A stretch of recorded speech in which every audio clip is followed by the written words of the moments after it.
Hi hello my beautiful souls. നമസ്കാരം.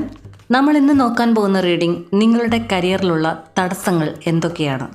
നിങ്ങൾ ഉദ്ദേശിക്കുന്ന ഒരു രീതിയിലേക്ക് നിങ്ങളുടെ കരിയർ ഉയരുന്നില്ല എന്നൊരു തോന്നൽ നിങ്ങൾക്കുണ്ടോ? ഒരു സ്റ്റക്കായി പോയ അവസ്ഥയിലാണ് എങ്കിൽ ഈ ഒരു നിമിഷം ഈ ഒരു ഡിവൈൻ ഗൈഡൻസ് നിങ്ങളെ തേടി എത്തിയിരിക്കുകയാണ്.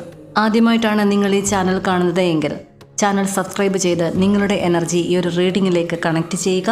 വളരെ കാമായിരുന്ന് അല്പമൊന്ന് മെഡിറ്റേറ്റ് ചെയ്ത് ഈ ഒരു റീഡിങ്ങിലേക്ക് നിങ്ങളുടെ എനർജിയെ കൊണ്ടുവരിക.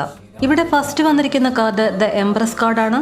ഇതൊരു ക്രിയേറ്റിവിറ്റി, ടാലന്റ്, ഗ്രോത്ത്, അബണ്ടൻസ് എന്നിവയെല്ലാം തന്നെ സൂചിപ്പിക്കുന്നു. അതായത് നിങ്ങളുടെ ഒരു പൊട്ടൻഷ്യൽ എന്നത് വളരെ സ്ട്രോങ് ആണ് എന്ന് തന്നെ സൂചിപ്പിക്കുന്നു. നിങ്ങളിൽ ഒരു നാച്ചുറലായിട്ടുള്ള ഒരു ടാലന്റ് ഒക്കെ ഉണ്ട്. ആളുകളെ ഇൻഫ്ലുവൻസ് ചെയ്യാനുള്ള ഒരു എബിലിറ്റിയും നിങ്ങൾക്കുണ്ട്. Communication, creative field, marketing, counselling, teaching, അതുപോലെ തന്നെ സർവീസ് സെക്ടർ, ഇവിടെയൊക്കെയാണ് നിങ്ങളുടെ ഒരു ഫീൽഡ് എങ്കിൽ ഇങ്ങനെയുള്ള മേഖലകളിൽ ഷൈൻ ചെയ്യാനുള്ള ഒരു എനർജി നിങ്ങൾക്കുണ്ട് എന്ന് കാണിക്കുന്നു.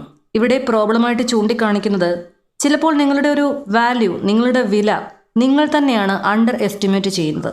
അതല്ല എങ്കിൽ നിങ്ങൾക്കുള്ള ആ ഒരു ടാലന്റ് മറ്റുള്ളവർക്ക് വേണ്ടി ഉപയോഗിച്ച് സ്വന്തം ഗ്രോത്ത് ഡിലേ ചെയ്യിക്കുന്നു എന്നും സൂചിപ്പിക്കുന്നു.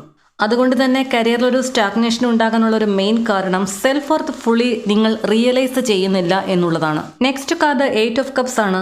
നിങ്ങൾ ഒരിക്കൽ ഒരുപാട് ഹേർട്ട് കൊണ്ട് ഇഷ്ടപ്പെട്ടിരുന്ന, നിങ്ങളുടെ മനസ്സറിഞ്ഞ് നിങ്ങൾക്ക് കിട്ടിയ ഒരു ജോബായിരിക്കാം, അല്ലെങ്കിൽ ഒരുപാട് പാഷനോടുകൂടി നിങ്ങൾ ചെയ്തുകൊണ്ടിരുന്ന ഒരു വർക്കായിരിക്കാം. ഇപ്പോൾ നിങ്ങൾക്ക് അതിലൊരു പാഷനില്ല, അത് വിഡ്രോ ആയിട്ടുണ്ട്. നിങ്ങൾ ഡെയിലി പോകുന്നു, വരുന്നു, കിട്ടുന്ന പ്രതിഫലം വാങ്ങുന്നു. അതായത് ഇത് കണ്ടുകൊണ്ടിരിക്കുന്ന ചിലർക്കെങ്കിലും ഒരു സ്റ്റേജിൽ വെച്ച് ഒരു ഡിസപ്പോയിൻമെന്റ്, അതല്ല എങ്കിൽ ഒരു ഇമോഷണൽ ഹർട്ടൊക്കെ നിങ്ങളുടെ ഒരു കരിയർ പ്ലേസിൽ, അതല്ല എങ്കിൽ കൂടെ ജോലി ചെയ്യുന്ന മറ്റ് ആളുകളിൽ നിന്നോ, അതല്ല ചിലപ്പോൾ നിങ്ങളുടെ ഒരു മേലധികാരികളിൽ നിന്നോ ഒക്കെ നിങ്ങൾക്ക് ലഭിച്ചിട്ടുണ്ടാകാം. അതിൻ്റെ ആ ഒരു പെയിൻ അല്ലെങ്കിൽ ആ ഒരു ഭയം അതിപ്പോഴും കൊണ്ടു നടക്കുന്നത് കൊണ്ട് ശരിക്കും നിങ്ങൾക്ക് വർക്കിൽ കോൺസെൻട്രേറ്റ് ചെയ്യാൻ പറ്റാത്തതുമാകാം.